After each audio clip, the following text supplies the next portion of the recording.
Muy buenas tardes, compañeros, profesor. Mi nombre es Rodrigo Vázquez y junto a mis compañeros José Tori y Benjamín Peileñir vamos a presentar sobre los procesos abrasivos y la tecnología del rectificado.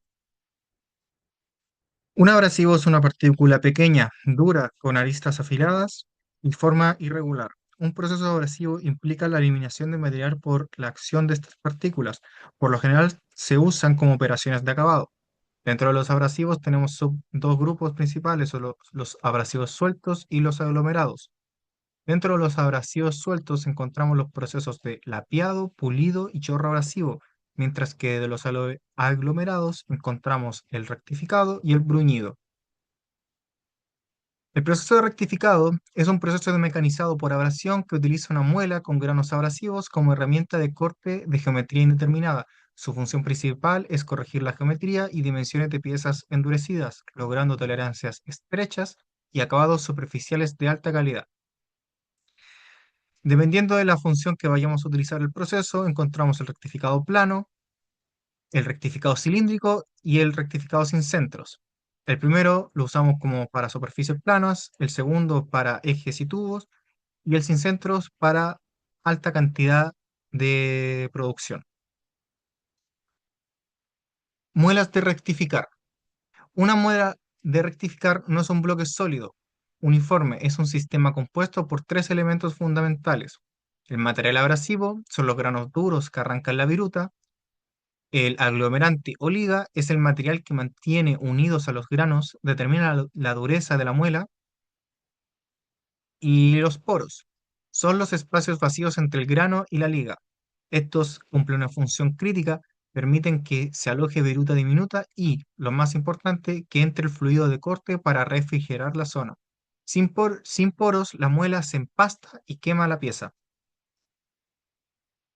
Aquí tenemos un ejemplo de la nomenclatura.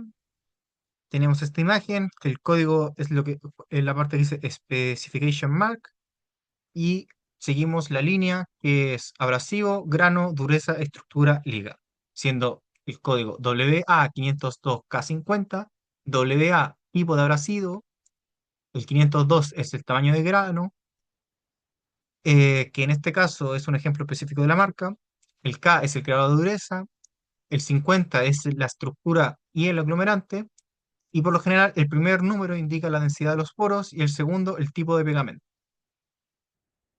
Respecto al acondicionamiento de las muelas, tenemos que durante el uso la muela se desgasta y pierde la capacidad de corte, por lo que ésta debe ser acondicionada. El dresador es la herramienta utilizada para este acondicionamiento. Dependiendo de cómo se utilice, el dresador puede cumplir dos funciones distintas. El perfilado, en donde se corrige la forma geométrica y se asegura su cocentricidad con el eje, y el avivado, en donde se renuevan los granos abrasivos, eliminando el material empastado y mejorando la capacidad de corte. En la figura se muestran distintos tipos de desadores y métodos de acondicionamiento de la muela. En cuanto a la mecánica del rectificado, en el rectificado, cada grano abrasivo actúa como una microherramienta de corte. El contacto grano-pieza ocurre en tres etapas. Primero, el rozamiento, luego la deformación plástica y finalmente el corte, con formación de microviruta. Durante este proceso aparecen dos fuerzas principales: la fuerza normal, que controla la penetración del grano, y la fuerza tangencial, responsable del arranque del material y del consumo de energía, tal como se observa en la figura. Debido al pequeño espesor de viruta y las altas velocidades de corte, se genera una elevada cantidad de calor.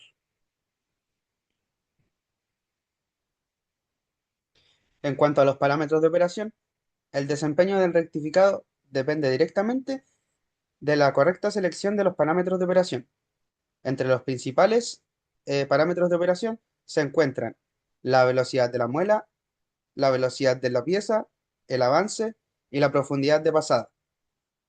Estos parámetros influyen en la calidad superficial, la tasa de remoción del material y en la generación del calor. Por ejemplo, se emplean pasadas pequeñas para acabados finos y pasadas mayores para operaciones de desbaste, cuidando siempre evitar defectos como quemaduras o vibraciones. A continuación, tenemos los aspectos térmicos, en donde la temperatura superficial está dada por la siguiente ecuación, en donde D mayúscula es el diámetro de la muela, la D minúscula la profundidad de corte, la V mayúscula la velocidad de la muela y la V minúscula la velocidad de la pieza de trabajo.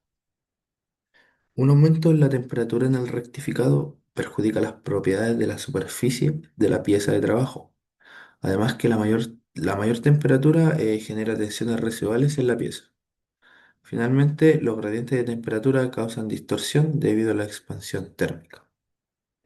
Y pese a que las temperaturas más elevadas pueden llegar a los 1600 grados Celsius, la viruta es la que se lleva la mayor parte del calor.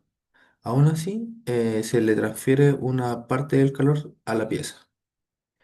Un aumento excesivo en las temperaturas de este proceso puede ocasionar los siguientes efectos en la superficie: un revenido y reblandecimiento, el quemado y un agrietamiento térmico. La integridad superficial se define como el estado real de la capa superficial de un material después de ser sometida a un proceso de fabricación, y esta abarca propiedades tanto geométricas como físicas y mecánicas. Bueno, una de las más principales tenemos la rugosidad, las cuales son las irregularidades de la superficie, como lo son los picos y los valles. Estas dependen del tamaño del grano. También tenemos las tensiones residuales, que son las tensiones internas atrapadas en el material. En el rectificado pueden ser tensiones de tracción, las que son peligrosas y conllevan un efecto negativo, y las tensiones de compresión, que tienen un efecto beneficioso. También tenemos los efectos térmicos, los cuales son alteraciones debido al calor excesivo, como lo son quemaduras, fisuras y microgrietas y alteraciones químicas. Finalmente, a modo de concluir, el rectificado es fundamental para el acabado de materiales con alta dureza, y los resultados del proceso de rectificado dependen de una correcta selección y acondicionamiento de la muela, además de los parámetros de operación. Una pieza presenta buena integridad superficial si presenta una baja rugosidad, tensiones de compresión y no presenta quemaduras. Muchas gracias por su atención.